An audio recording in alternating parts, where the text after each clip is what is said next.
After 1 year experiencing life in Vietnam, I can be honest with you that I would not be hanging out with myself because I was bad.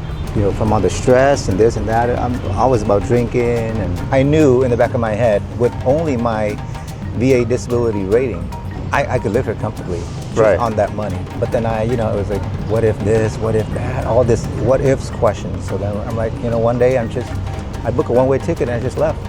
What's up, Andy? Evan. Hey, how are you, Evan? Welcome to Cost Living Abroad. Today our guest is Andy from Operation Da Nang, who runs a program helping American Army vets who come here to Da Nang, Vietnam. Let's just jump right into what made you leave the United States? What's the connection that brought you here to Da Nang, to Vietnam? So, like Evan says, I'm Andy. I'm glad to be here. I was born here in Vietnam, Saigon.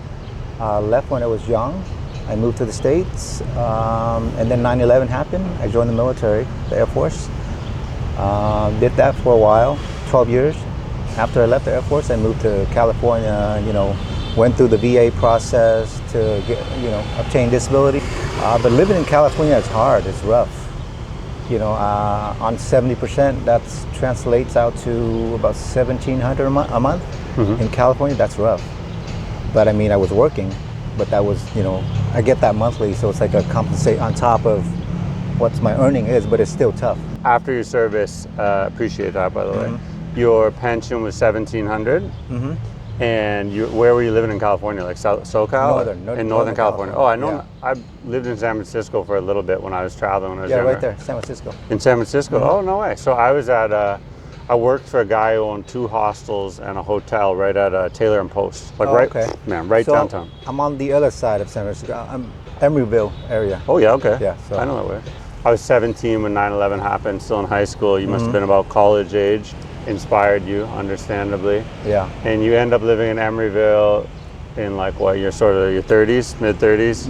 I moved to California right when I got out of the military, 2009. Right after the crash. Yeah.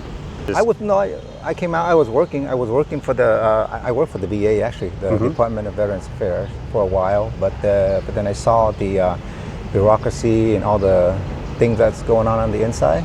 I didn't like it. I didn't like what I was seeing. So I spoke up, and I sort of got reprimanded for it. Okay. So then I left. And then, I went out, did odd jobs, landscape, construction, this and that. And after a while, I got tired. So I looked into moving to Vietnam. I slept on it for a year before I moved here. Looking back, I wish I had done it sooner. You wish you pulled the trigger sooner? Yeah. When did you leave California? August 15 of last year. Oh, so recently? You just came a year ago. Okay, yeah. So I didn't know. For all I knew, you've been living here 5-10 years. No. Okay, so you didn't come till 2024. Yeah. Oh, wow. So post-COVID, post-cost of living crisis, everything. Okay. What was it costing you? When you left last year, how much was, your housing, your food, your transport, the car, all those costs, Housing was about $3,000 a month. Car payment was $700. Car insurance was $300. Phone bill was $125. Yeah. So all that, somewhere on the up of $5K a month. Yeah, $5K a month. Just living, right? Just living. Straight living, yeah. Nothing special, just normal. Nothing goes into saving. A little bit, that's it. But barely. That's one of the things I talk about on my channel a lot. And one of the ways Vietnam really changed my life is that I wasn't earning more. In fact, I was earning less teaching here than I was at home or than I would in China or Saudi Arabia or somewhere like that.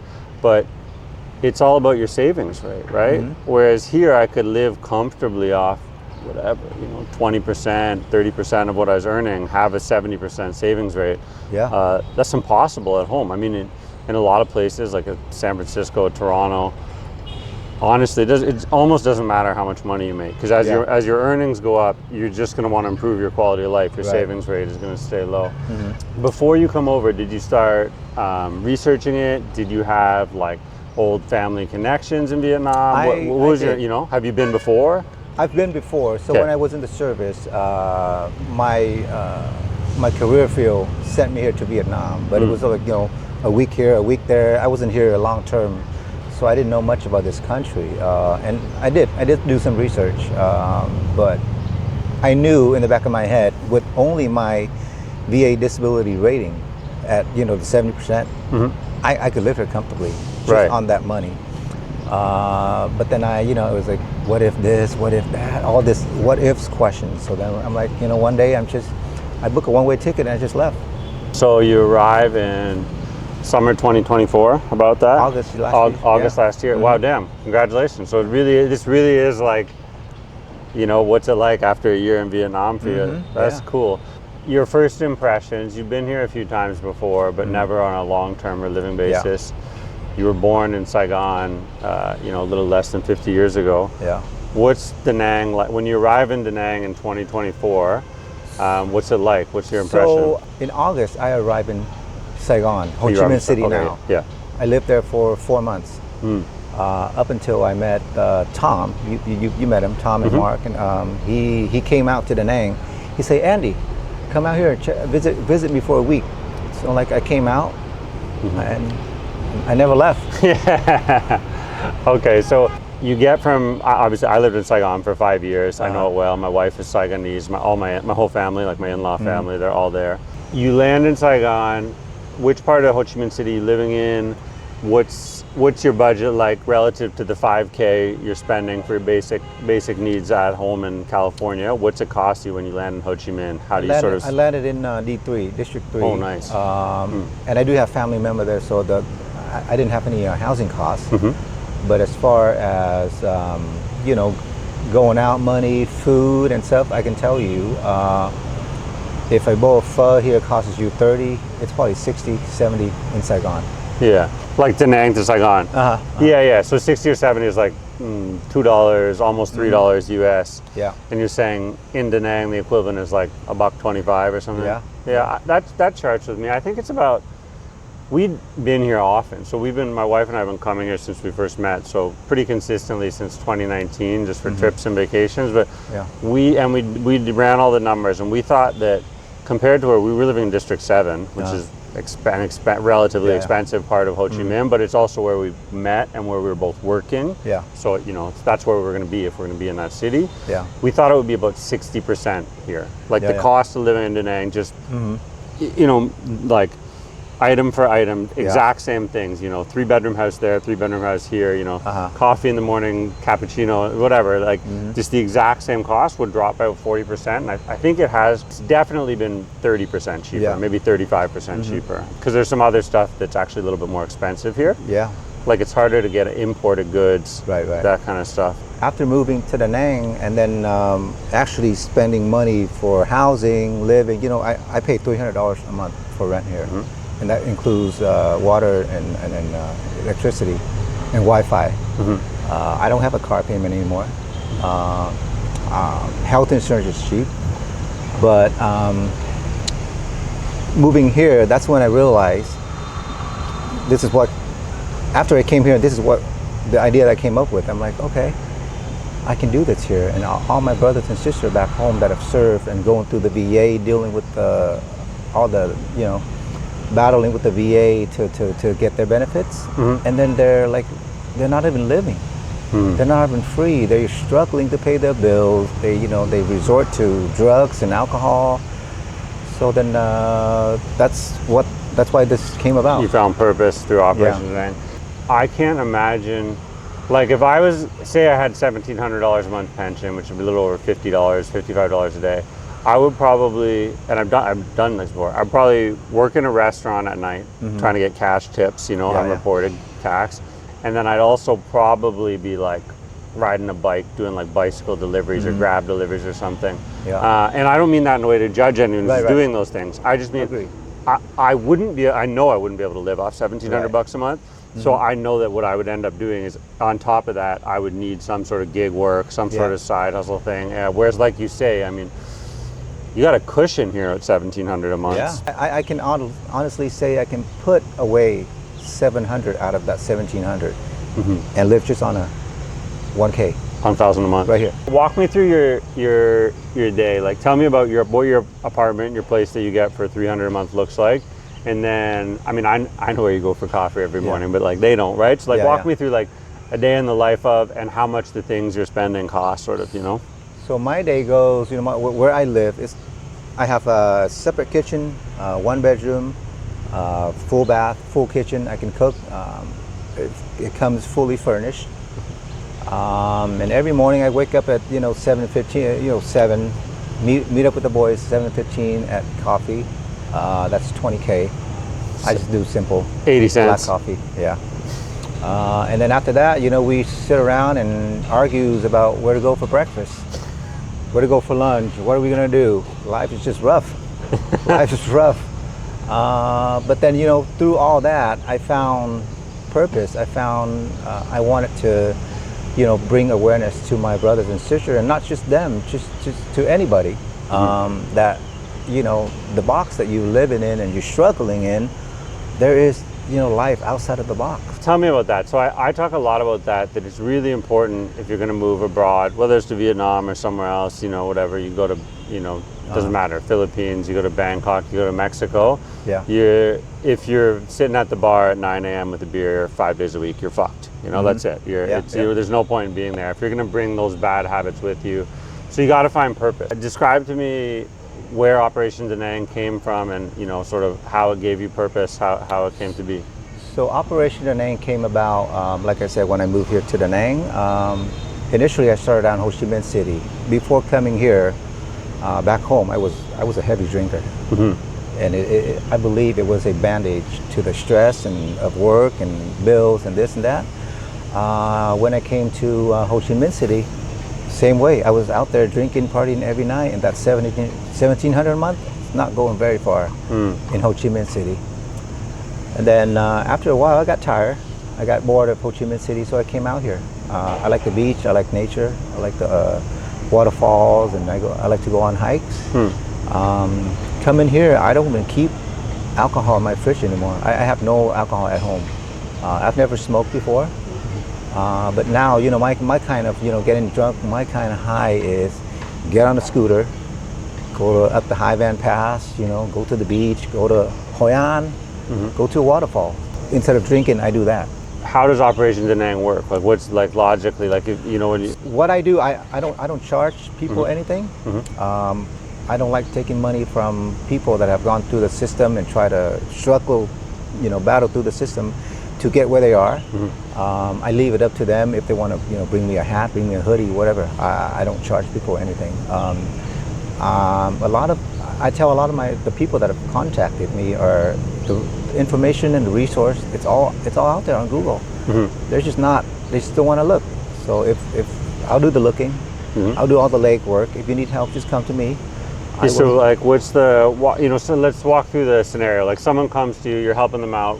What's with the process? What are the things you do for people? What are the services? Initially, I give them a form, like a survey to fill out. I need to know what their VA percentage is, so I know sort of like their budget.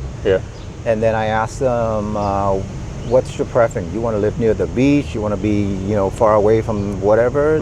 Then I'm able to, okay, with that amount of money coming in monthly, you can live here, and if you have, if you need to be seen by the VA, every so often, the closest VA it's in the Philippines, and since you have to do your visa run every 3 months anyway, you can schedule your VA visit coincide with that.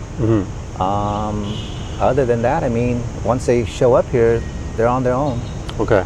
So you're basically just helping people with that process of, like, when they hit the ground, get the ground to feet, settling into an abode, figuring out housing, their banking, their income, that kind of stuff. I leave it all up to them. I don't touch their finance. Just tell me, how much is your budget, your time about when you're going to come here. I will tell you, this is how you apply for visa, and the rest is up to them. What's something that obviously you're living a healthier, better lifestyle here and a more outdoor lifestyle than you were at home, and it's probably, directly related to less stress in your life. What's something, like, on top of that you can do here, or that you can afford to do here, that you just, like, wasn't available to you back home, Funny you mentioned that. I got a puppy recently. Something I would not have been able to afford at home because I wouldn't have the time Okay. to take care of them. But here, I'm able to do that. So that's, I like that a lot. So- I've always wanted a dog. So Yeah. I should like literally acknowledge it on camera too. That's a big question. People ask me about pets frequently because a huge issue, a barrier to entry, especially with the language barrier for some people, can be loneliness, right? So a pet is something that can help with that. So So I wasn't even. It's always been in the back of my head to get a puppy, but it wasn't a priority because I was still out here, trying to help other veterans. But the opportunity came to me when a couple they were moving away and into a home that the landlord does not allow pets. So like I have a little Pomeranian up for grab. I'm like, okay, I'll take it. So that's what. how is moving to a laid back, dog owning, dog walking, hanging out at the cafe in the morning lifestyle changed you from back home? Like psychologically, how's the mind shift? I love it. It's just I don't know. I'm a father, so but my kid, she's grown. Now having Leo, it's like taking care of a baby all over again, but in a I don't know, in a fun way, because dogs have this its ways of getting into your heart right away, kind of thing. I don't know. Cute little guy. A lot of people are worried, right, about leaving home behind, whether they're empty nesters and they have a kid who's left for college or something, or they've gone through a divorce or a separation. How has that process played out for you? Same like you. A lot of people ask me, hey, do you miss America? I don't. I miss my family, the friends that I grew up with. Other than that, really nothing. I don't miss the steaks or no, I miss nothing. Ranch, I miss ranch. Like Sauce. ranch dressing? Yeah, I miss that. But I found it here. They have it here. I was going to say Jimmy's Pizza in Saigon. Yeah, Big yeah. Jimmy from Boston. I've been there, He'll sort you out. Yeah, he's a buddy of mine. Do you miss driving a car? Actually, no. I feel more free on a scooter. Okay. I feel so free on a scooter. And what about safety, health-wise? Do you feel like, are you worried when you're on the scooter? Obviously, if you're in the Air Force, you probably have a higher risk threshold than some people do, but... I do. I still, I don't like, riding in the rain because you never know if that's a pothole or what. You're going to go into it and you're going to go down. But no, other than that, I'm not even worried. And I don't speed. I just take my time. I go my own way. Yeah. Were you driving a scooter in Ho Chi Minh City too, or only when No, not in Ho Chi Minh City. It's a different vibe.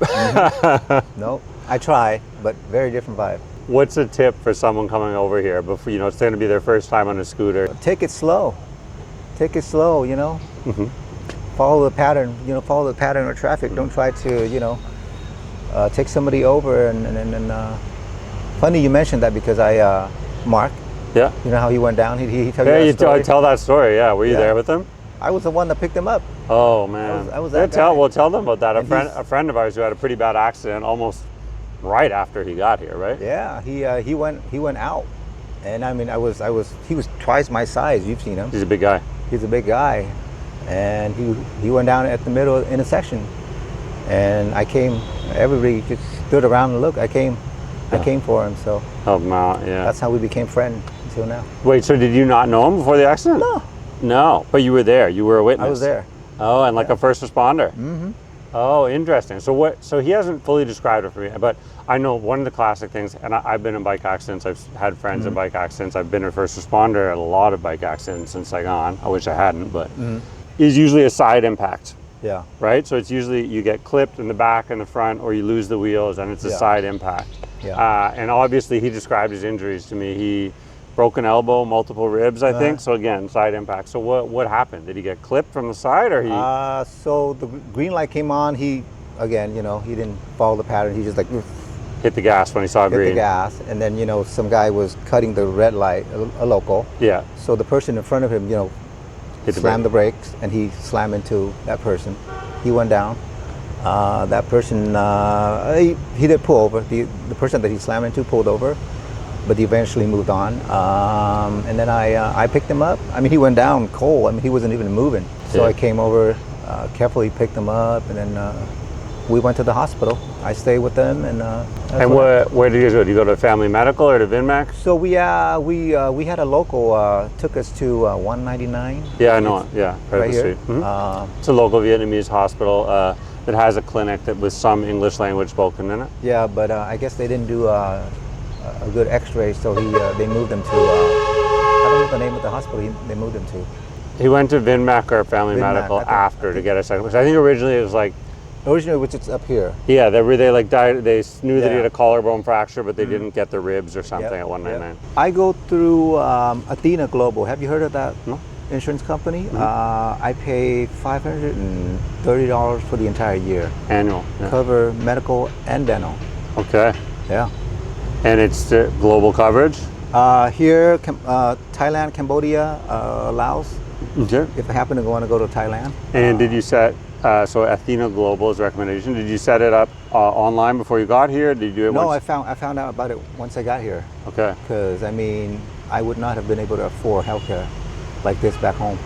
I'm like a Safety Wing affiliate, and I recommend Safety Wing definitely. You know, when you're on a tourist visa, your first 90 days, your 180 days, something like that. Because it also is, if you're still moving around different countries, it's great for that. Yeah. I go full-time living here, like once you have your Vietnamese address and bank account, and get through Viet, like through Vietcom Bank. So that's a good option. But that's only going to be local coverage then too, right? Yeah. So like I wouldn't, if I go on to Bangkok this weekend, for example, on Viet, I'm not covered. So I'd have to, do another side package for Safety Wing or whatever. Safety Wing, huh? Do you do everything, like, do you claim everything, or there's something, like my dental, it cost me $8 to get my teeth cleaned. It's 200K, so I don't, there's no point in reporting. I'm just paying cash out of hand. Sometimes I just, call somebody and walk in and just pay the, yeah. But one thing too though, for the veterans that are out there, if they have any service-connected disability, and they're thinking about, oh, if I come to Vietnam, I'm not going to be able to get those treatment or whatever, the VA does have a foreign medical program that you apply for before you move here. So anything that is related to your disability, you can get seen here, and the VA will pay for it. Okay, so and how does that process work? They just need to keep paper receipts and resubmit them, or? Yes. So they apply for the program before they move. They come here. Right. So they like let the VA know they're going abroad. Okay. And then when they're here, they get whatever done. If it's a bill that they pay out of pocket, the VA will reimburse. Okay. Yeah. Interesting. And is that, do they have to do it country specific? In other words, do they have to say, I'm going to Vietnam? No. Or is it just, I'm leaving, I'm going to be out of abroad? I'm leaving. I'm leaving, I'm going to be abroad. Okay. Yeah. What do you think is one of the biggest sort of like misconceptions, or actually I should ask first, do you speak Vietnamese? I do. Okay. Yeah. You flew in Viet? Yeah. Okay. Yeah. That just changed it a little bit. But what do you think the biggest sort of misconceptions or what people get wrong before they come to Vietnam? I think a lot of people think this is a third world country where we're still, lighting up lanterns and there's no, no Wi-Fi, no Lamborghinis or Mercedes and stuff. But that's the biggest misconception. Yeah, I think that too. Like, it's such a fast developing country. There's over 100 million people here now. Where I was, you would know, like where I was living in District 7 in Ho Chi Minh, I was living there because I was working at a school full of rich kids. Yeah. I mean, real rich, not Vietnam yeah. rich, real rich, Right. right? Like you say, like kids whose families have Mercedes, have Lamborghinis, have Generational Bentleys, wealth. Maybach, man. Yeah, like, yeah. Kids who own factories, right? Like literally, their parents own factories, like with tens of thousands of employees. Either that or, that mom or dad is somewhere up there in the government, 100%. Yeah. Part of that, let's extend that a bit. What are some of the things that you can get and have access to here, whether it's food, drink, luxury, maybe more expensive items that you think, part of that stereotype of it being a third world country or poor is wrong, is factually incorrect. So what are things you can do here that people at home probably, would surprise people at home? Comparison, like if a lot of the coffee shops here that you walk into, it puts Starbucks to shame. Yeah. And the coffee is so cheap, but then it's strong. It's good stuff here. You walk into a restaurant like a 5-star or any restaurant, you get treated, very well here. And you give somebody a 20K tip, they're grateful for it. Back home, they wouldn't even look at you like, oh. Tip your Grab drivers, whether they're giving you a ride or they're bringing you food, because literally 10,000, regardless of what the cost of the ride or the food or whatever is, 10,000 dong, which is 40 cents, Yeah. will make a difference. 10K is a banh mi right there. That's right, 10K can buy them a meal, right? That can Yeah. be, you can be buying their lunch. Do you feel safe? Do you feel accepted? I mean, people will know you have an accent. Hanoian is going to know a Saigonese versus a Central Coaster. So what's it like? I feel more accepted here in Central Vietnam versus Saigon or Hanoi. It's just my personal opinion. The Hanoi people, they're not very nice. There's still like some sort of like a unspoken friction between the North and the South. So if you're not speaking their, dialect, they look at you differently. But people, to be honest, people here in Central Vietnam, they're nice, they're welcome, they're very friendly people. So we spent a couple months in Hoi An when we first got here. We actually were living by the beach in Hoi An, but doing all our grocery, all our life, everything was in Hoi An town and not in Da Nang. Because when we come here as visitors, right, like weekenders, that was the spot we wanted to be. And my wife couldn't, she grew up District 4, Saigon, the thick of right in the middle of the fucking city, right? Yeah. And she couldn't believe, everyone was so friendly to her. She was like, it's unbelievable. These people in Hoi An are so friendly to me, which, we spend time in the north of Vietnam and that's not her, not her experience there. Yeah. Not that we didn't have a good time there, but you know what I mean? It's just a different experience. Her experience was, oh my God, these small town people, they're so sweet, they're so kind. But I have to admit, I have to be honest, that's what I do on my channel. I think it's the only thing that gives me credibility is that I loved Hoi An as a visitor. I could not live there. I could not live there because it's the only place in all of Vietnam where I was treated like a tourist. Like I used to live in Mexico for years. I felt like I was back in Mexico, where it's like I couldn't catch my breath without someone trying to sell me a pair of sunnies or thing. And I don't blame them. That's the economy there, right? Like I understand why, but just right. Like my channel's not really for tourists, right? I don't do like places to visit for the weekend. I'm talking about people like you moving here, who want to live here. And I think for living, it can be intense that it's such a tour bus tourist culture in Old Town Hoi An. Yeah, I don't think I would live there either. Nah. Here is the closest I would live. If I want to go there and visit, hop on a scooter and go, but I would not live there. As a place, Da Nang is just 100 times more beautiful and appealing and lovely than Saigon for me. But as an expat, Saigon is there's nowhere like home. Nothing about Vietnam is like home. Let's not get it crazy. But Saigon's definitely the easiest place for me to walk in and just not fit in, but ain't nobody interested in me. Nobody's bothering me. You're just another guy in a city of 12 million people. Nobody in a store. Like when we sat down here to film this interview, those girls are very cute, but they're wanting to say hello and wave to me and stuff as a foreigner. Nobody in Saigon gives a shit if you're foreign. You are right. Funny, the other day I was doing a live stream at the beach, right? Yeah. I left my phone on a tripod and I went out and got into the water. When I came back, a guy was like, oh my gosh, you left your phone at the beach? If this was Saigon, your phone would be gone long ago. Our motorbikes would be gone. I had 2 bikes stolen in Saigon. Yeah, for your sure. helmets would be gone. Oh yeah. The big city, comes with its, issues and stuff. So yeah, it's got pros and cons. What about dating? Your struggles dating? You're a single guy now. What's that like for you as a Viet Kieu, right? Like you identify as a Viet Kieu, yeah? Yes. Of course. So what's it like as a Viet Kieu coming back? How are you treated socially? How are your interactions with women? The cons, the cons in that is that I'm having difficulty managing my time with them. To be honestly, they're coming to me left and right, and from behind me. It's tough. And I'm married. I'm happily married. I was single for a bit in Saigon. It's not like Thailand where it's so transactional. Yeah. But I did find it almost especially on Tinder, overwhelming to the point of being fake. I was like, come on, slow down. We just met, you know what I mean? We just met, lady. Let's pull back a minute. So your comparison of dating at home versus dating here, what are some of the surprises, the things that guys should look out for or be aware of? I don't use those apps. I just go out, I just meet people. But I find it a lot harder to meet and chat with girls in Saigon versus here. Here is so much easier. Okay. You just walk up to them, you talk to them. They're very friendly. In Saigon, they're like, they're more. Yes. I guess. How do you say it? They're more. I guess. They got their guard up. Yeah. Yeah. So like they got the guard up and they're high maintenance. They don't want to. Over here, you can just walk up to them. They'll talk to you. Very friendly, and they're willing to. I find that the girls here, they want to get to know you because they want to either learn something from you, like I can teach them English.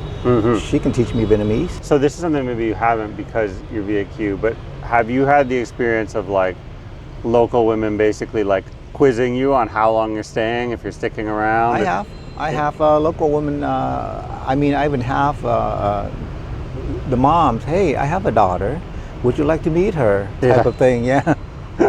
Even if just 1 year later, what's something about Andy of Operation Da Nang living here for a year now that the guy in California in Emeryville even just a couple years ago wouldn't believe? Like something about this new person, your new life here that you wouldn't, you couldn't believe, couldn't accept even just a couple years ago. Being here now, after 1 year, experiencing life in Vietnam, I can be honest with you that I would not be hanging out with myself a year ago. If I was me a year ago, I wouldn't even hang out with myself because I was bad.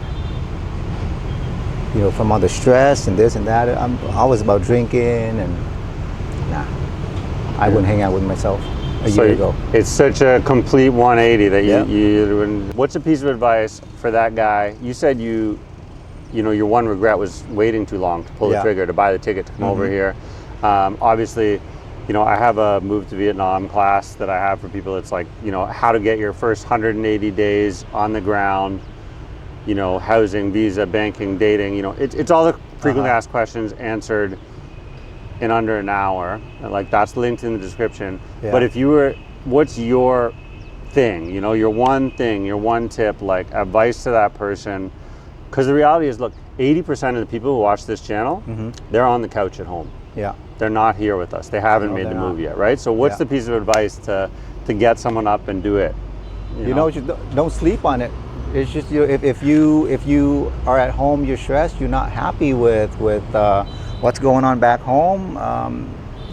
We've heard this saying before. You can't expect different result if you keep doing the same thing over and over again. So there you go. That's my advice. You definitely can't think your life is going to change for you. I think that's the one thing too that it doesn't make me sad, but I almost feel like it makes me sigh a little bit. Is when people basically send me an email, they reach out to me asking me to change their lives for them. And I'm like, oh brother, like I hope you change your life, but like you can't change any other man's life for them, and I can't either, right? Like so they got to do it for themselves. Andy, I really appreciate talking to you today. Tell the people, I'll put everything linked below as well, but tell the people how to get in touch with you, find you through Operation Da Nang. Everybody can get in touch with me through email, operationdanang@gmail.com. I also have a website at www.operationdanang. Perfect. Yeah, I'll put a little graphic on the screen for them. That's it. Man, I appreciate it so much. Wonderful talking to you and getting to know you a little bit better, man.